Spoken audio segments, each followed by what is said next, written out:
Welcome to a special election edition of Caucus, New Jersey. Joining us in the studio are the three major Republican candidates for governor: Cary Edwards, Christine Whitman, and Jim Wallwork. I want to thank you all for joining us. The election is not too far away, a few days away. And I'll tell you what I'd like to do for the next half hour. Try to get past some of the rhetoric out there, some of the truths, untruths, half-truths, and try to get to what people really want to talk about. But the first thing I want to get to is this.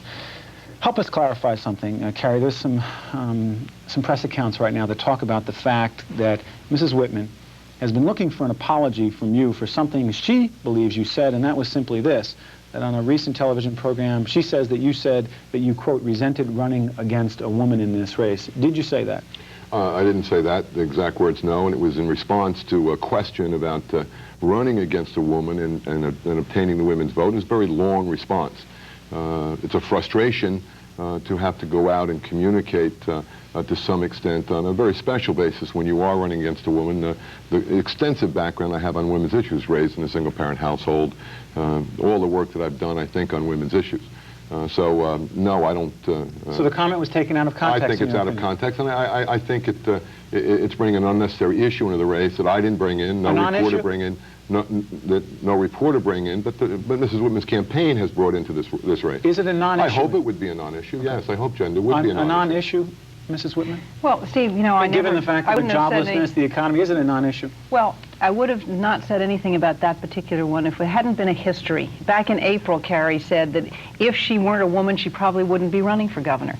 Then when we were in Trenton. The quote's in the paper. Let me ask you, this was unfair what I just did. Mrs. Whitman, lay this out and then I'll come back to Cary. Yeah. Why is it an issue in context? Because what we see is a pattern of a problem of dealing with me as a female candidate.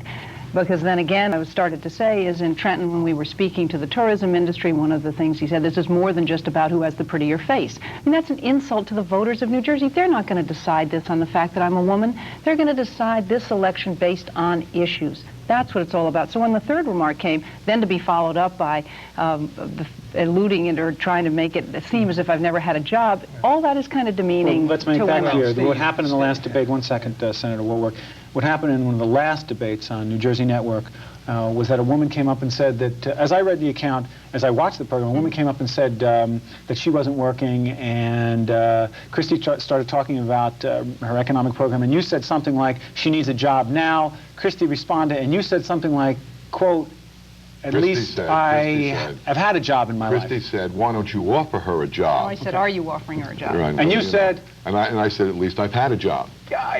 Did you go overboard there? Do you take that back? Steve, the issue, I think, is, and I'd like to respond to the issue that Mrs. Whitman has raised. She's raising a gender issue. No reporter did it. Her campaign is. It's a tactic. No, it was a very specific tactic in this election. No one who knows me. Talk to anyone who's worked with me, and I'm talking about women throughout government, throughout my career. I'm talking about my public life. That she's raising a gender issue. Now, why? She's obviously trying to move away from some other issue, like the watershed property problem in Hackensack, like the flip-flop on the sports betting issue. I think her campaign has a problem, and I think it's a distortion. I would rather talk, Steve, about what you started to talk about. Let's talk about the issues. Those are the kind of things. What are the issues we should be talking about? I think we should be talking about jobs, the economy, education policy. I would love to have a half hour with Mrs. Whitman to talk about her education program versus my education program. Absolutely. You know, Steve, I'm in the race too, and I've been sitting here for 5 minutes, and I haven't even had an opportunity to say anything. So let's talk about the issues. This is a side issue.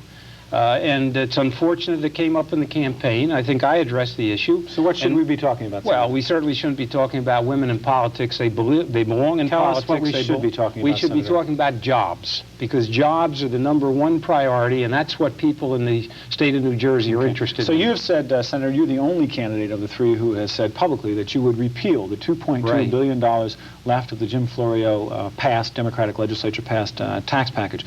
You believe you can do that? I believe I can do that. I know I can do it. Is it irresponsible, Mrs. Whitman, for former Senator Wallwork to say that he would, quote, roll back the taxes and make a commitment to that now? Is that irresponsible fiscally? I think he's saying what he believes he can do. I have real question question about that ability to do it that categorically. That's a goal. That's got to be what we focus on, because there's no question but that the tax increases that Jim Florio set in this state cost us jobs, are costing people their homes.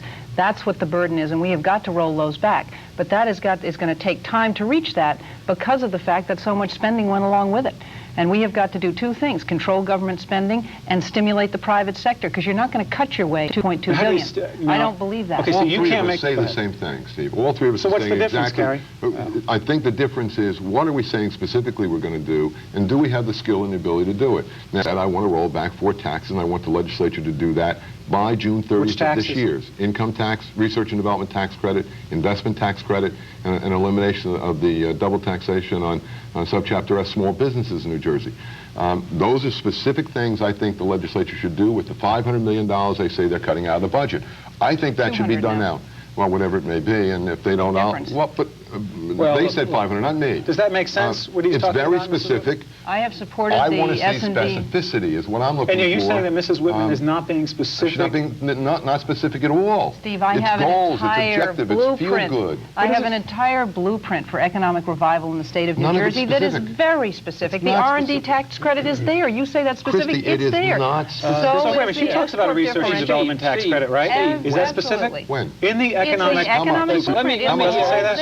I'm going to have to put my 2 cents in here. I'm sitting here. I'm not getting. Yeah, but Steve, you're not being fair to me, and I'm not going to stand here and sit here. You know, the whole conversation is dominated by these two. I have an opportunity to be here, and I think you're being an unfair administrator. Well, first of all, we're honored that you joined us. Yeah. I asked you very clearly whether you were the only candidate who wanted to roll back taxes. And then you shifted right over. I never had an opportunity to discuss my views. We have 20 minutes left. Okay. Let's do this. The senator says that he would roll back the taxes. You will not make that commitment. You think that's irresponsible to do publicly? I can't do it with the degree of specificity that I think the public has a right to know of a candidate running in this election.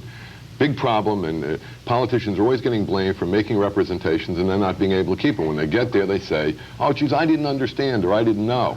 I think Mrs. Whitman's being more responsible, Mr. Wallwork is. At least she's saying there is a very difficult problem facing us, and he's not even acknowledged the difficulty of that problem. Senator, now you're getting some attention. Look, Steve, I'm the only businessman running. I've run a business successfully for 25 years. I've met a payroll. I've had to tighten my belt. The working men and women of this state have had to tighten their belt. It's time that state government tightens its belt. When I was in the state Senate, I was a bug on economy and government. I had a 79-point program. Some of the things that I 79 points? Yes, I had 79 specific points, and I returned part of my salary. Were they prioritized at all, or just? Well, one of the number 26 was the state rental program, and that the state rental program was not working, and the Star Ledger proved me correct several years later. So right now, Senator, what would you do? Tens of millions of dollars were wasted. What would you do today, Senator? You served in the legislature many years ago, almost 20 years ago. No. I served in the legislature. Yeah, you don't have your fact right there. Thank you for correcting me on that, Senator. Well, let's do this. Right now, the state's a somewhat different state. What do you think we need to do? State's no different. The budget is up too high. The working men and women, we want spending cuts. Senator, you have said that Mrs. Whitman's called for targeted tax credits. Right. Is, quote, liberal politics, liberal economics. That's the Clinton And you think plan. that is not the answer. That's the Be Clinton. specific. Why is that not the answer? An answer. Because I want tax cuts across the board for all business. The business people, men and women of New Jersey, want a level playing field. They want certainty, and they don't want targeted tax credits. That's exactly what President Clinton proposed, and the Republicans and the U.S. Congress rejected it. And that's the wrong way. Yes, to go. it's the wrong way. You know, that sounds great, and we all want that ultimately, but you can't sit here today and promise that as if you're going to deliver it tomorrow, because we have to look at what are the revenues of the state of New Jersey, what are the expenditures that we're locked into for the next year, because there are a lot of those. You got to understand how the government works and where your flexibility in the budget is. Well, to say that you're going to do that across the board, right now you got the Republicans cut $600 million the first year. Mrs. Whitman, you can continue your point. Okay, the point is that it sounds good. It's great political rhetoric in an election year to say you're going to do that and everybody's going to have a level playing field. You've got to put a fiscal note to that, and that's something that is fiscal note meaning how much it's going to cost and where the money's going to come from. What specifically you're going to cut? What are you going to cut, and what specifically you're going to move forward? Where would you cut? And then I'm going to go around and ask that question. Where would you cut, Cary Edwards? Very, very specifically, I said I would cut $460 million directly out of direct state services when I became governor. There are 1,500 middle managers in state government. There are 1,500 too many middle. Everyone knows that. There's been studies of management studies. The only question is specify where and how. And we can do that, but you need experience to make those kind of representations. Cary, you mentioned your experience and you talk about cutting back. Isn't it fair to say that when you were in government, you have a very extensive government background, that you were the counsel to Governor Kaine and also drafted 4 budgets, that's right, exactly and also right. Former Attorney General. Didn't your budget increase considerably when you were the Attorney Absolutely. General? So is there any inconsistency between what it is you say you do as governor in terms of cutting the budget and what you did when you had an opportunity as a very high-level official in the Kaine administration? Steve, when we get through cutting this particular budget, it will still be greater than the budget there when the Kaine administration was there. The dollars that were being spent, and the ones I spent specifically in law and public safety, were for public safety, cops, and a better law enforcement, a safer world, for streets for us to live on. The era was different, the times were different, and the needs were. We were getting distributed back to the states federal programs. Federal programs would be turned back. No, I don't think that the Kaine administration, on balance, didn't do the right thing with the dollars that were there. Could we have done it better? Of course we could have. Did I learn during those 4 years how to do it better? Do I know what we did wrong? Absolutely. And you think that's a big part of the reason why you should be the nominee, because you're the most experienced governmentally? No. My programs and ideas that are in my plan for New Jersey's future, I have the skill to implement. That's the difference. Okay. The rightness or wrongness of what went before has been already tested by time. I'll take as much blame as for the mistakes that I've made during the Kaine years as I will the credit for what went right during the Kaine years. I'm going to go to but you've got to give me both if you're going to charge one versus the other. Senator Wallwork, again, rolling back the $2.2 billion of the Florio taxes requires significant cuts. 4% a year, $550 million. Republicans already cut back $600 million the first year. Senator Littell has been talking about $400 to $500 million this year. The Senate President, Don DeFrancesco, is talking about maybe $250 to $350. I want to know where you would cut, Senator. Pardon? I want to know where you would cut. I would start with department by department. The Division of Consumer Affairs. They had 14 people. They now have 34 in the office. Are you saying they don't need those people? No, they don't need that many people. They have 4 public relations people. They used to have 1. And what would that save us? Well, that's the beginning. The Violent Crimes Compensation Board. 5 people, each getting $80,000 a year. They're all politicians. They dispense $3 million, and they have a budget of 5. So it costs them $2 million for the state taxpayers to dispense $3 million. That's ridiculous. Jim, those are examples. Yeah. Lay out those in by line item. Can I Lay finish? them out I by didn't line interrupt item, when the you whole were budget. talking. Right. And Go ahead, you know, where else would you cut? Because you're being very specific right now. I'm going to go right after. I'll go into the community affairs. They have $1 billion that they have that can be audited and checked. What billion? They have $1 billion in their budget. I'm going to go after the Department of Public Advocate. I'm not going to let you continue just talking beyond that. I want to know, when you say there's $1 billion, they have a $1 billion budget. So we're going to go after whatever can be cut in that area. And you don't have any specific areas? I'm not going to bring out any on the Department of Community Affairs. Take the division, or the Public You mentioned Advocate. the Department of Community Affairs. I don't know the Public Advocate Department. They have $5 million. Would you do away with the Department of Public Advocate? I would downsize it. How significantly would you downsize it? Well, they have $5 million in the Department of Public Advocate that they're using for appeals. Right now, 2 public advocates are appealing the List conviction. I think that John that's List conviction. Yes, the John defenders. Public defenders. Is he confusing things, Cary? No. That's a public defender program in which It's an in the individual is Department of Public mandated. Advocate. They're mandated to have representation. Yeah, Christy but Whitman, wait a minute. Christy Whitman, tell us. There's $35 million in the Public Advocate for people that are indigent, but the other $5 million that they have are for people. And you would cut on that appeal. out? Some of it. Okay. Because Mrs. Whitman, where would you make the biggest cuts? Because you're talking about making government smaller, too, if you'd like to roll back these taxes. So let's try to balance this out. The major cuts. Biggest cuts are things like looking at privatizing the Sports and Exposition Authority, but I've also called for reducing the responsibility of maintaining and paying for the bonded indebtedness now is, and there's a lot of money to be saved there. The other thing, Steve, I've said, called for immediately cutting the governor's staff by 20%, because that has grown inordinately over the years. And as Cary knows, when he was counsel to the governor, his personal staff there tripled in size. And it's gotten very big, and it's continued to grow. I've also called for implementing the Public Affairs Research Institute approach to eliminating those middle management, particularly the political patronage jobs, 925 of them at a savings of $72 million. There are a whole lot of other places you can cut, but there are things like if you moved 36% of Medicaid recipients into an HMO, you'd save $42 million. Do you propose that? Now, no, because there are some policy decisions that have to be made with that. That's why I have called for a performance audit of every department of state government, because you've got to know why they're spending the money, where and how. More audits. Steve, a policy audit, a performance audit, because, Steve, it's what Bill Well did up in Massachusetts. The governor of Massachusetts. The governor of Massachusetts was able to close a $1.8 billion, I haven't asked him for the primary, he was down prior too, a $1.8 projected deficit, billion-dollar deficit, without raising taxes by cutting taxes. Part of that was putting his departments and agencies on performance-based budgeting. So you knew why they were spending the money where, and you could make intelligent cuts. No, we don't. Cary Edwards? Steve, I proposed, that's exactly the point. One can tell you with specificity. There are no performance measurements for any service state government, county government, or local government give our state aid money. Look at Lyndhurst. Lyndhurst is the tip of the iceberg potentially to the granting of aid money. And let's speak to our Lyndhurst is a school aid, a double school aid. It's under investigation by the SCI. They got approximately $1.5 billion. And I was 11 months ago, I proposed a direct election of a state auditor as opposed to appointment of the same auditor by the legislature to do performance audits. I can tell you there's 1,500 too many middle managers, but I can't tell you which ones, because there is no measurement. The reason you don't get specificity, and I've been there and I tried to put operation audits in the Department of Law and Public Safety. It's like having the fox watch the chicken coop. It must be an outside auditor. The same way a New York Stock Exchange company would audit themselves. Management doesn't pick it. Stockholders elect the auditor. Anyone who's ever said... So this search for specificity on the part of those of us in the media...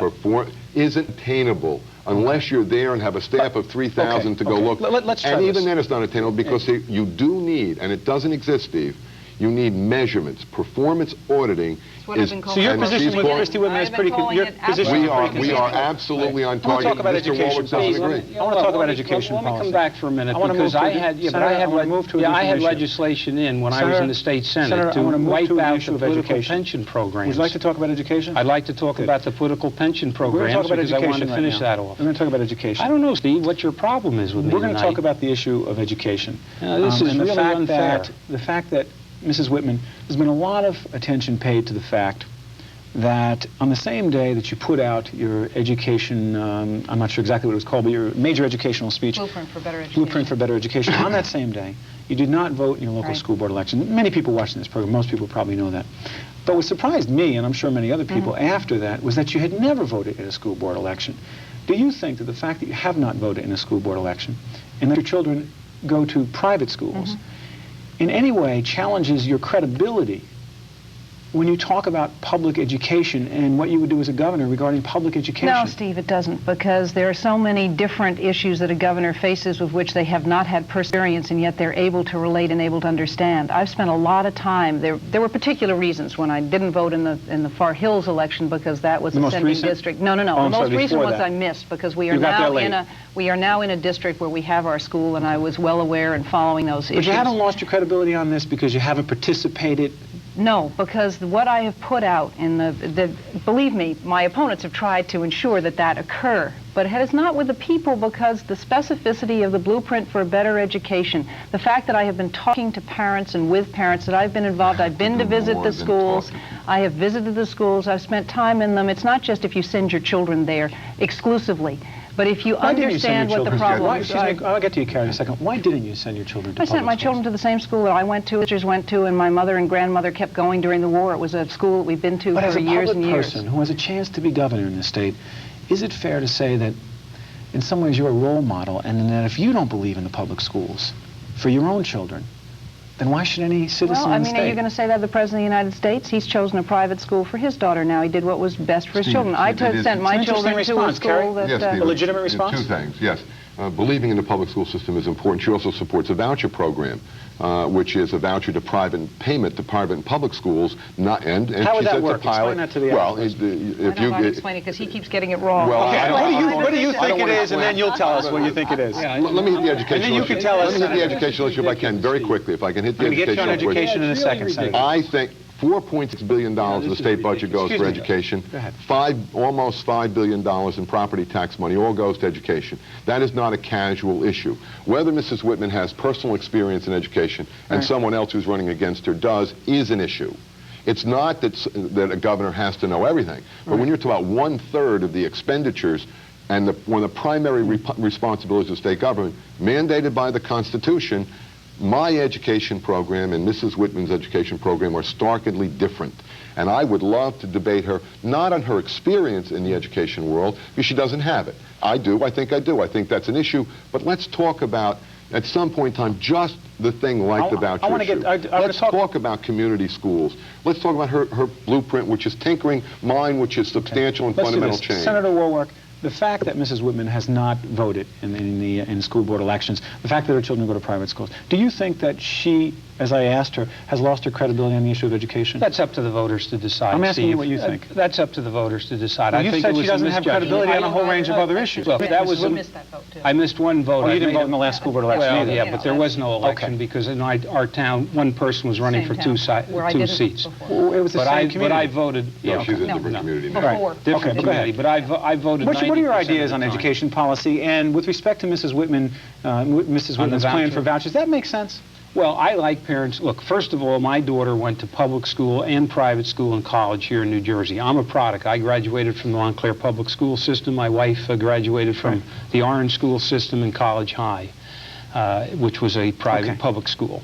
What about vouchers? Vouchers, I favor vouchers for the cities, and I favor vouchers for the public school system. Right. But the first priority, so far as I'm concerned, are jobs and stimulating the private economy. So I think that afterwards, we can turn our attention, once we've fixed the public school system and we've gotten jobs and the economy growing. Does it really work that way, Senator? Senator, does it really work that way? May I finish? Can we have a conversation, Senator? Yes. Does it really work that way that you can, quote, fix the economy and then do schools? No, do you I have didn't that luxury say that. as governor? No, I didn't say that, Steve. You weren't listening. I said we have a two-item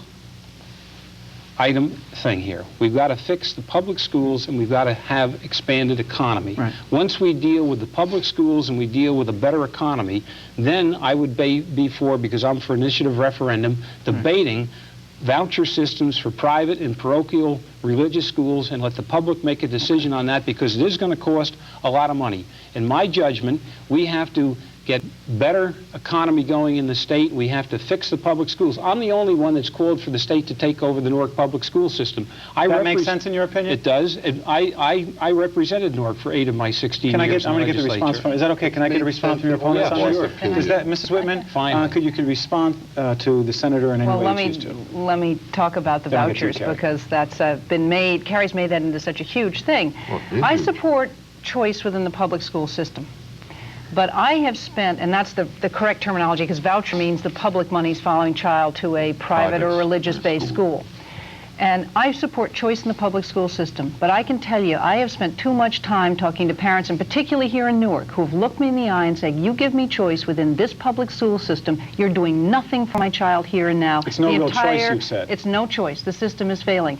Brett Schundler, the newly elected Republican mayor of Jersey City, has made a proposal that says after a school has been taken over and if within 3 years they have not shown any change or substantive change in their education, that they should be allowed to try vouchers. I think we ought to let them on a pilot project basis. Not across the only. board. No, I've never said across the board. Let's do this. Cary, I want to remind our viewers of something. For those of you watching this debate, interested in this discussion, the bottom line is you have to get out there and vote if you want to participate in the Republican primary. I want to tell you that is on Tuesday, June 8th.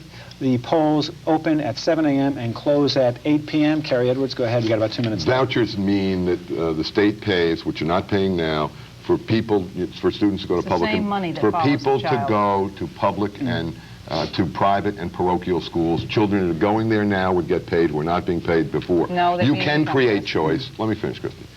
You can create choice, and my program does create choice. It moves charter schools, a new kind of school, for a choice to be made in the public school system, which will bolster the public school system. Okay. It will cost $70 million for the pilot program Mrs. Whitman's talking about. It'll take years before we know the answer. Years, and last, If you were to send all private school students in parochial and pay for them, it would cost between $1 billion and $2 billion a year. We have a minute left. We have a minute left. The economy cannot afford that program right now. People need jobs. We have a minute left. This is the same kind of distortion that I've had on things like our property tax. You were against vouchers, for vouchers. Where people say we pay $47, these two have been saying that I pay $47 in property tax. Is that true? We overpay over $30,000 in property tax on our We didn't farms. say that. I never said that. $30,000. Oh, come on, you're right. Say $47. 50 acres of property, you pay 47 Senator Wallwork, property have you taxes. said in the past that Mrs. Whitman pays $47 in property tax? Did you say that? I only said what the Star Ledger reported for the 50 acres she has in farmland assessment in Far Hills where there is no real farm. She paid $47. Is that accurate, Mrs. Whitman? Is that accurate? $30,000 in property. Yes, of course. What's in farmland is under farmland assessment, and the rest of the place, we pay $30,000 in property tax. 30 seconds left. Anything else you want to straighten out in the 30 seconds we have left? Anything like, Cary, what else would you like to straighten out about Mrs. Whitman? The state of New Jersey. Thanks for having the program, Steve. This has been a more enjoyable passage, I think, of information. You mean it's friendlier than what you've been used to? This was a lot more fun. I'll tell you something. It's a little easier to debate Cary and Chris do, Steve. Oh, thank you.